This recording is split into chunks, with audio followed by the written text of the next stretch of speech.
What's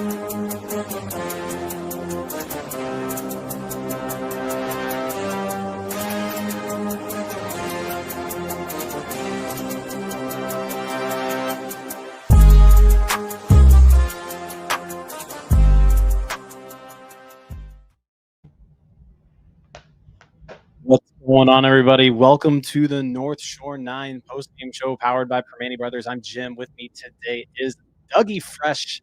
Doug, the Pirates sweep the Dodgers. It got a little interesting there in the ninth, but they hold on. 5-3 victory. Great game. Great game, great series. Pirates are great at home under Donnie Kelly. Donnie Kelly's 52-51. Paul Skenes is 10-9 as an ERA career and season of under 2. And all that being said, it's still a great day to fire Ben Cherington. Gosh, great game. Paul Skenes just absolutely dominant. Offense coming through, taking advantage of a few mistakes that the Dodgers made in today's game, scoring 5 runs, giving their ace some run support. Like I said, the ninth inning got a little interesting, but they were able to hold on. Colin Holderman picking up the save of all people, and Pirates are 64-77. Don Kelly's 52 and 51, and he's also now 21-5 in his first 26 home games. That might be one of the craziest statistics I've ever heard. They're 21-5 at home, and it's not. It's been the Dodgers. It's been the Blue Jays. It's not like we've just got a stretch of playing the Rockies. It's 21-5 in home games versus teams with a winning record. By the way, so that's not even including the White Sox or the Rockies. 21-5. No, the White Sox. Yeah, the White Sox wasn't good when playing above 500 at home. The Don Kelly era Pirates. But we'll get into all of it. Said 5-3 win. Get your hashtag raise it's in. Like everybody, you guys know the drill. Hashtag raise it. You'll be put into the drawing for some free Primanti Brothers sandwiches. But Doug, I kind of want to start this one where it ended, just because I feel like that's where it got kind of intense, was there in the ninth inning. Pirates had a 5-0 lead. You're feeling pretty good about things. Dowry Moretta starting the ninth inning, who's been pitching really well, out of the bullpen here lately. And he just runs into all kinds of problems. Mookie Betts leads off with a solo homer, cuts the lead to 5-1.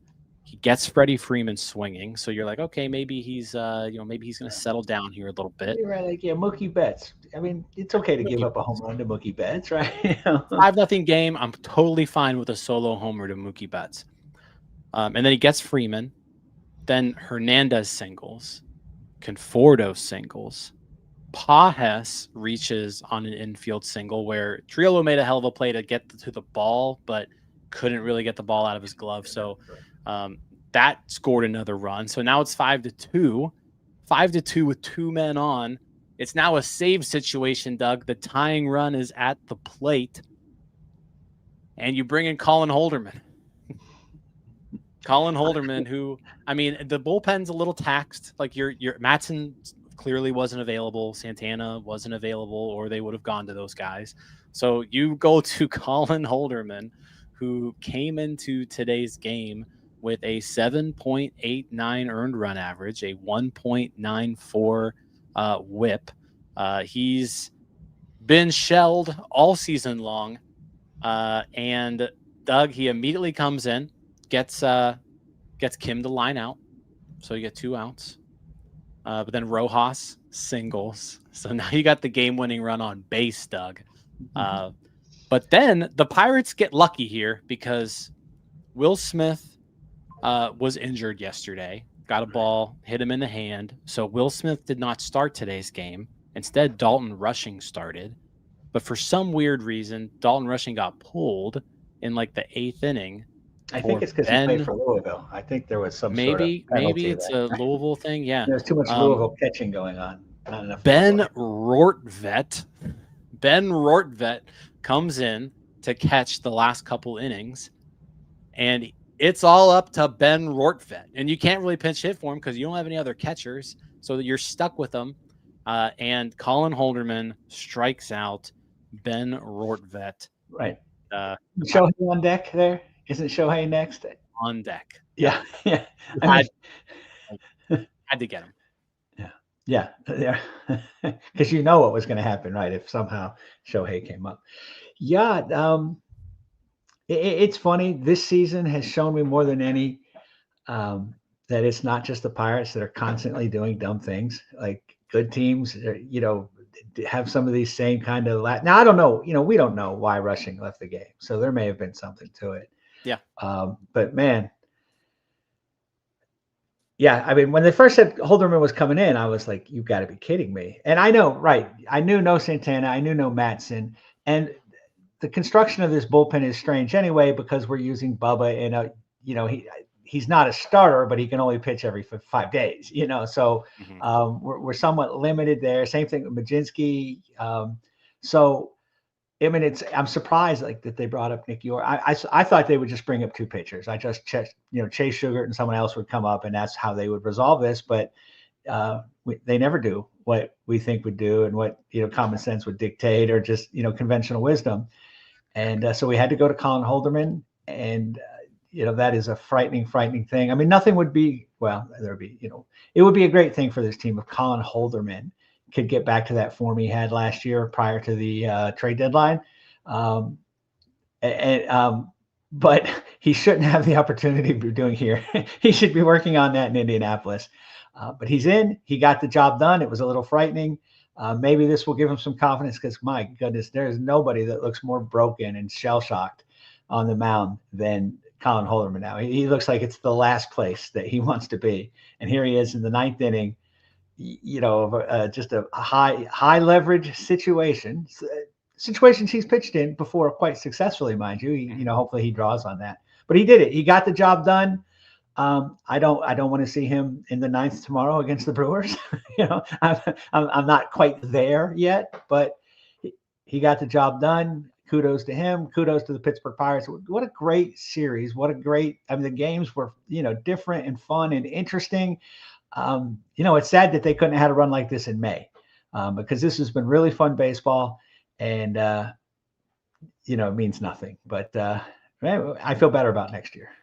I mean, this team's been, like you mentioned, Don Kelly was named the manager on May 9th, I believe, was his first game, and they've been a winning team since that point. I mean, that was June, July, August. I mean, it was 4 months ago. I mean, it's 100 games, right? 4 months of 3 games. This is 4 months of above 500 ball. I'm not saying that that's what we need to strive for, but no, this team was looking unwatchable through mid-May, and they've been a watchable team since then. So, I mean, I guess. I know, and last year, right at the end of the season, we were all kind of calling for Shelton and Cherington's jobs, and you just wonder if they would have just pulled the trigger on Cherington and hired Donnie Kelly. You wonder, where we would be. I know this isn't a post-game question, but are you scared to death that Cherington's going to keep his job? I can see him going to Nutting at the end of the season.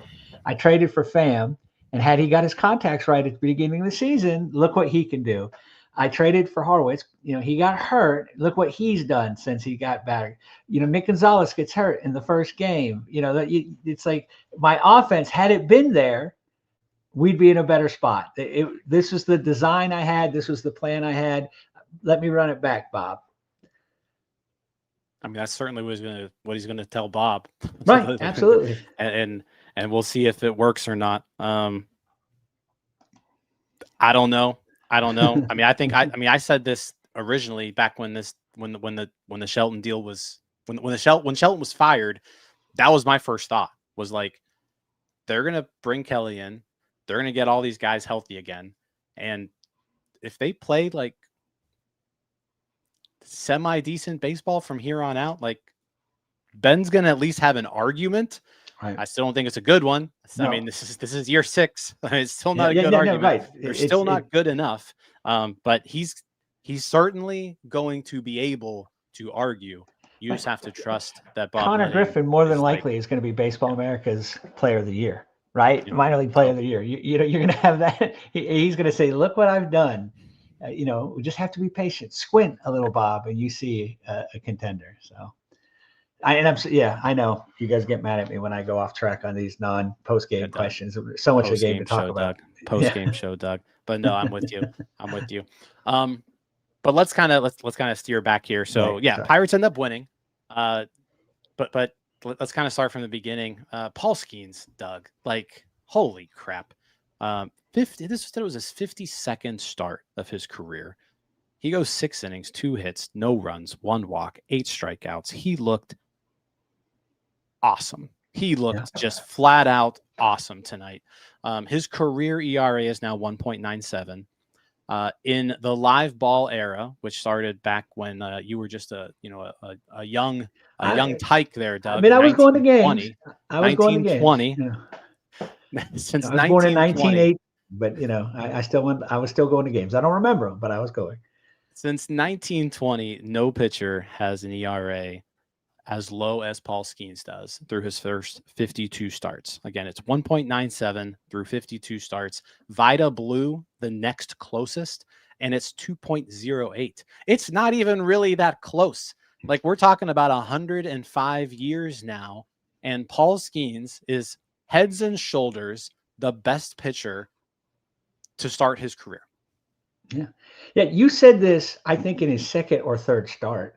And we sort of laughed at you, and you were saying it somewhat tongue in cheek, but no more, right? He's the best pitcher the Pirates have ever had, right? That's it. I mean, without a doubt. Yeah, I missed Babe Adams, but I've seen some of the others, and they're pretty good. I saw Vida Blue, who was a really good pitcher too, and I know you young people don't remember that, but he was an MVP, I believe, and a Cy Young winner. Very good pitcher. We're lucky. I mean, that's all I can say anymore. I can't rave about because it's redundant. We're just lucky. I want to see him pitch as in a Pirates uniform as many times as I possibly can. So yeah, it's just I just want to say I'm just in awe. It defies convention. It doesn't matter who it is. I mean, Shohei Ohtani, it looks like he doesn't stand a chance against Paul Skenes. That's crazy. His OPS is almost 1,000. He has 46 home runs. You know what I'm saying? And it's like he doesn't know, what to do up there against him. I mean, this is a fantastic lineup that he went through. And he's done that against other fantastic lineups. He does it against anybody. It doesn't matter who comes up. He's fearless. But he's got, he's stylistically, he's nothing like Maddox. But what was so great about Maddox is he did all the other little stuff. He fielded the position. Well, the only thing Maddox couldn't do was control the running game, and that's because hardly anyone ever got on base. But Paul Skenes actually controls the running game too. And the rare occasions that someone's on first base, there's not a very good chance that he's going too much further after that. Paul Skenes takes it personally, I mean, he fields his position. He has a plan.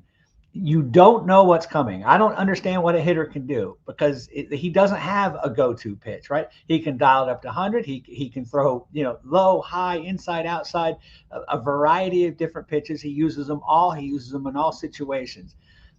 How do you game plan for that? How do you prepare for that? Well, you can't sit on a fastball. You might not get one. He's like unlike any other pitcher in the big leagues right now, and that's some really good guys out there.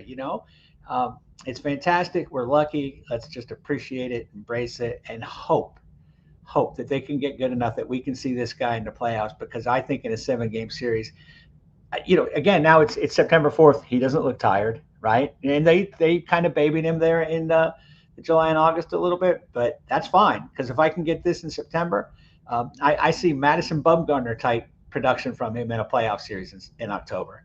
I can see him winning game 1, winning game 4, and come back and pitching 5 innings in game 7 to close it out or something. So yeah, this is fantastic. He was so good. I mean, you just kind of said it all right there. He does so many things well. and not even just like he did so many things great. And this guy, he just turned 23 years old in May. Right. Just turned 23. And I think that's just what's so special about him is, like you mentioned, he can get you in a myriad of ways. And guess what? Even when you get him, like let's say you get on base, he's not gonna let you steal second. He's not gonna let you take an extra base on him. He's not gonna, make a mistake on a bunt or a ground ball back to him. Like he just does everything so well. And I mean, he threw 7 different pitches tonight. Like that this guy has an arsenal bigger than, the Air Force Academy that he transferred from. Like he's incredible, Doug. I mean, 13 swings and misses today on 94 pitches, 8 of them coming on his fastball. He was locating it really well. I thought one thing that he did specifically really, really good tonight was he like owned the inside half of that plate. And you saw him, especially with the way that the movement that he's got on his fastball, his sinker, his changeup, those pitches just run in on righties. So like he was just getting people, like just jamming people all night long, and they're either missing it or they're hitting it foul and it's an easy strike, which sets him up for, a sweeper away or a slider or something. Like he's awesome. It's an art. Like what he does out there is an art. And when you're watching him pitch, it's just it's so entertaining to watch, because just the way he attacks every hitter and the plan and how he sets things up, it's just so impressive for somebody his age. And again, he's only 23. Like he's going to get better. Like he's going to get better. He's going to get better. Right. I was in Chicago at the beginning of Maddox's career. He was not that good. He was really inconsistent. He drove people crazy. And Maddox himself has said you need 1,000 innings in the major leagues to really, not Paul Skenes. Paul Skenes needed 0 innings in the major leagues to come up and be this dominant, just phenomenon, this, just Hall of Famer in the making. He was the best pitcher in the sport the day he took the mound for his first time. Yeah, and has been, and has not relinquished that at all. He's just been tremendous. And again, I implore Bob Nutting and the Pirates, like, please, you've got this amazing gift from the gods. Add a little. Get him to the playoffs. Please don't let him be Mike Trout. This guy can make a difference. This guy could win us a World Series. And, not to mention all the other pitchers that could contribute to that. But my goodness, Paul Skenes is just, and he deserves to be on that stage, right? That October stage. Yeah, we're lucky. Man, like I said, 52 starts, right? I mean, what is he at? 360 innings or something at this point in his career? That's crazy. It's crazy, Doug. It really is crazy. He's at 306 innings right now. 306. Not okay. God, my goodness, right? When you think about Keller and how good he's been and how solid, and think about how rough his start was. Garrett Cole came on pretty well, but had some inconsistency, in his early part of his career. Everybody, Nolan Ryan pitched out of the bullpen, was kind of a mediocre pitcher for the Mets, and then became a star with the Angels. This is unlike anything I've seen, I challenge anyone to, draw a comp for me that would make sense. Yeah, no, it's absolutely incredible. And tonight he was just on full display against a really good lineup, and he just made it look easy.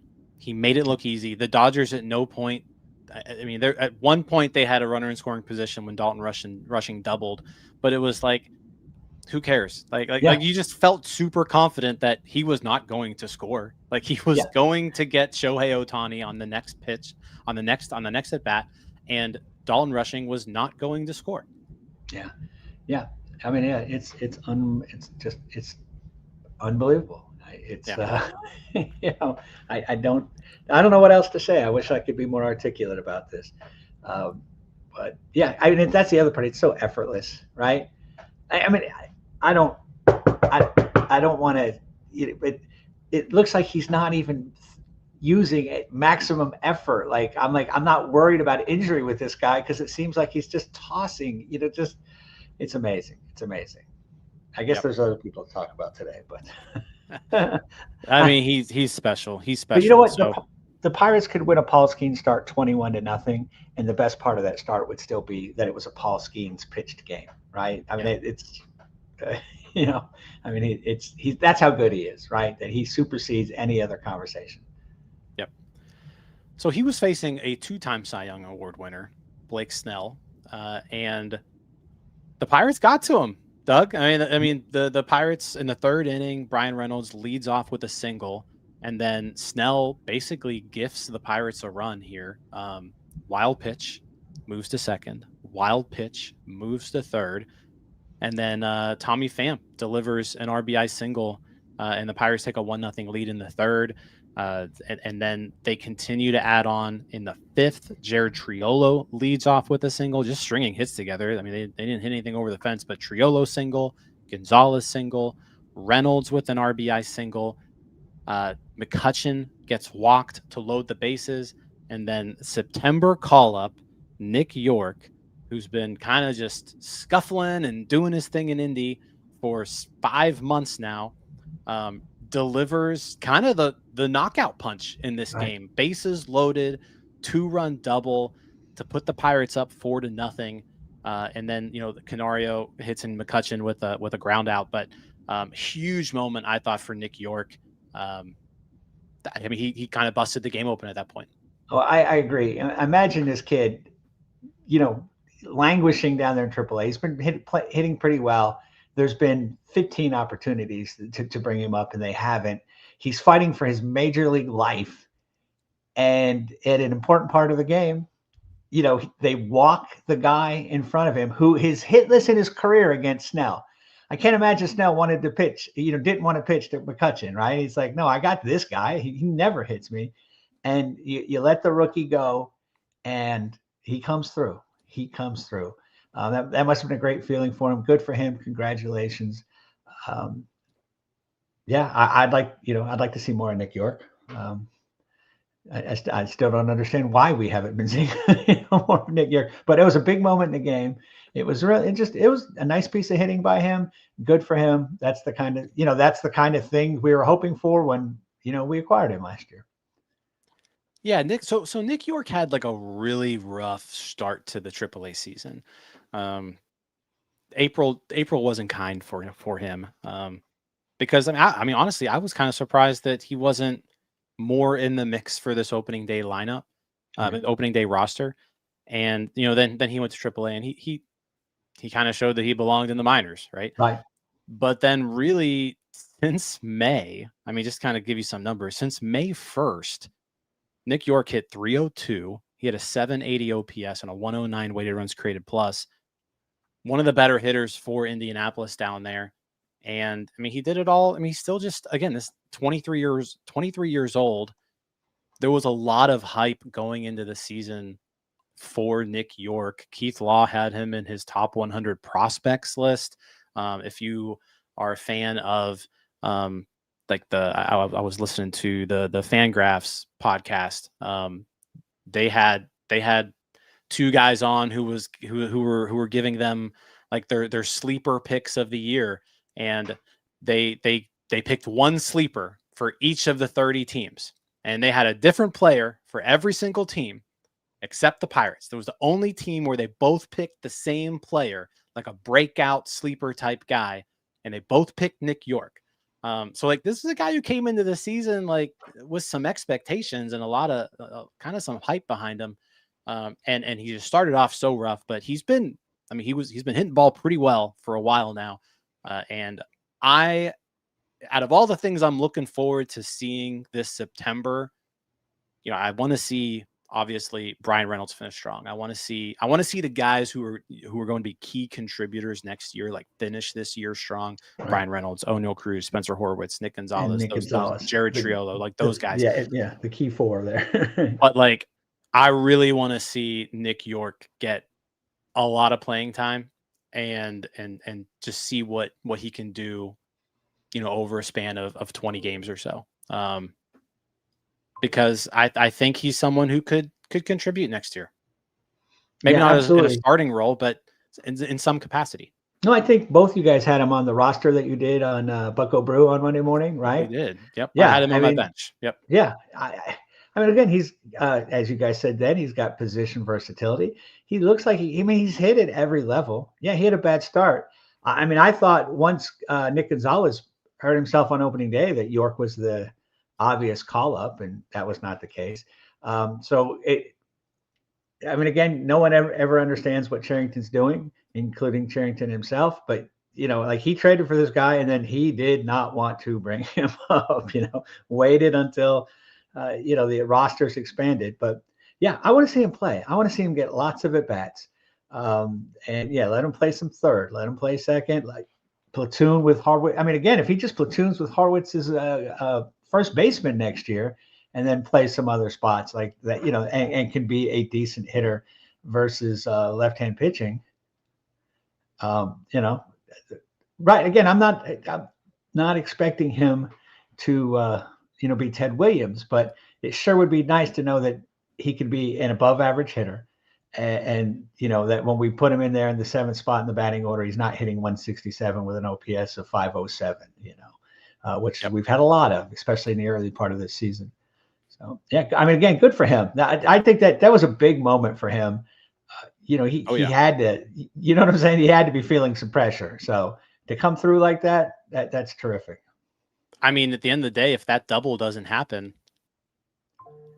we might still be playing. We might be in extras right now. Right. I mean, who knows what's going on? But I mean, that was a huge moment in today's game. So. I mean, just to round things out here, Doug. I mean, the bullpen, Johan Ramirez, I thought looked good in his inning in 2/3. We got the Dr. Jekyll version of Johan Ramirez today, he's a Mr. Jekyll and Hyde guy, and he was Dr. Jekyll today. At a time when we really needed it too. Yeah, he picked up a couple innings and bridged the gap there to the 9th.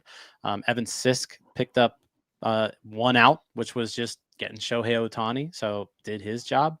And like I said, then the fiasco in the 9th inning happened, which we've already covered. But yeah, Doug, good win. I mean, it's always fun to sweep a team, and especially a team like the Dodgers. Like that's just always fun. And like Lisa says here, Ryan's lock today. He bet against the Pirates and Paul Skenes. He had Dodgers money line on his FanDuel lock of the day. So Ryan loses again. I don't know when he'll learn. If you're fading Ryan, that college fund is growing. Right. So Exactly. All right. You ready to give away some sandwiches, Doug? Absolutely. All the people are getting fat. I mean, after a long, lean stretch there, we're giving out a lot of sandwiches, especially when we play in Pittsburgh. So a lot of sandwiches. Yeah. So let's go ahead and do that. Enjoy them. Dig in. Bon appetit. Couple things while I'm gonna give you all a couple minutes here to get a couple seconds here to get your last second raise it's in. Couple things. I noticed someone say like they haven't gotten their sandwiches from last week. We're aware. We emailed our guy at Primanti's yesterday, so those should be coming soon. So if you're waiting on a sandwich, should be soon. The other thing, in our defense, we were not prepared to give out this many, and neither was it's not us. It's not us. So I said, those will be in your account soon. I'm not sure what the holdup is there, but we'll make sure that gets out to you. The other thing too, if you're watching this on YouTube, especially if you're live right now, they came out with a new feature. So like, I'm going to tell you to like the video and subscribe to the page. But also, there's a button there now that says hype. Go ahead and hype this video too. Guys, I don't really know what it does, but I assume the more hypes, the better. So like the video, hype the video, subscribe to the page if you haven't. Hype it up. Hype it up. There you go, guys. Hype it. All right. let's go ahead and give away some sandwiches. So Good luck, everybody. Again, we're going to have 2 winners. Each of you will get 2 sandwiches. Make sure you have the Primanti Brothers app downloaded on your phone. First winner is CRF Trains. So is it Craft Trains? Craft Trains, Or is maybe? it? Yeah. Craft Trains. Looks like a picture of a minor league ballpark somewhere. So congrats. Is that Altoona with the curve and the train? Anyway. Yeah, maybe. Congratulations, CRF Trains. Congrats. Email us at northshore9@gmail.com, the email address that's associated with your Primanti's account. All right. Winner number 2 now. The hype button. I know if you're watching on mobile, if you just like scroll where it has like the like, share, all that, you'll see the hype button. I don't know where it's at on a computer though. All right. Winner number 2, William Caldwell. I think William like just won a little bit ago. So William, congrats. William, again, northshore9@gmail.com. That'll get you your 2 free sandwiches. So, all right. Congrats, William. Congrats, both you guys. And to all of our chat, congratulations on sweeping the Dodgers. Love it. Because we had games every night this week, there's no NS9 live this week, so you may have noticed that. If you haven't already, check out the Justin Horowitz interview, director of the Pirates director of amateur scouting. That came out on Monday. He was terrific. Yeah, so make sure you check that out if you haven't yet. But we will continue going here. The Pirates have a weekend series now against the Brewers coming up. Our old buddy Quinn Priester, who is 11-2, Doug, with a 3.28 earned run average. He faces Johan Oviedo tomorrow. Oviedo's looked really good too lately. So Jason Lockenfora, he's a NFL insider for CBS. He does a gambling show called Wanna Bet on YouTube, and he's always talking Quinny P. He's been betting Quinny P quite a bit. Quinny P. We got to shout out Sean. Yeah, Sean, thanks for the super chat. Dodgers sweep. And then also shout out to Eddie for being a member for 4 months. Little 4-month anniversary there. 4 fantastic months there. Yep. So yeah, we'll be live tomorrow after the game. Go watch some football if you're into that. That's on now, but we'll catch you all here later. Tomorrow. If we can take 2 out of 3 against the Brewers, we'll know some kind of hoodoo voodoo mojo is going on, because it's the Brewers. You know what they do to us poor Pirates. Exactly. So if he can keep that 21-5 or whatever it is going against the Brewers, keep it going. Donnie ball, baby. All right. We'll see you guys tomorrow. Thanks, Thank you all. Let's go Bucs. Go Bucs. All right, that wraps up this episode of North Shore 9. Thanks so much for tuning in. Whether you're listening on the podcast or catching us on YouTube, if you enjoyed the show, please give this video a thumbs up, and don't forget to hit that subscribe button if you haven't already. It really helps us grow. And if you're listening on the podcast, a quick review goes a long way in helping others find the show. Plus, be sure to tell a friend about us. There's always room for more here in the NS9 community. And for those looking to support us a little more, consider joining our Patreon, become an MVP member, and get exclusive perks while helping us continue to bring you more of the Pirates content you love. Thanks again for all your support, and let's go Bucs.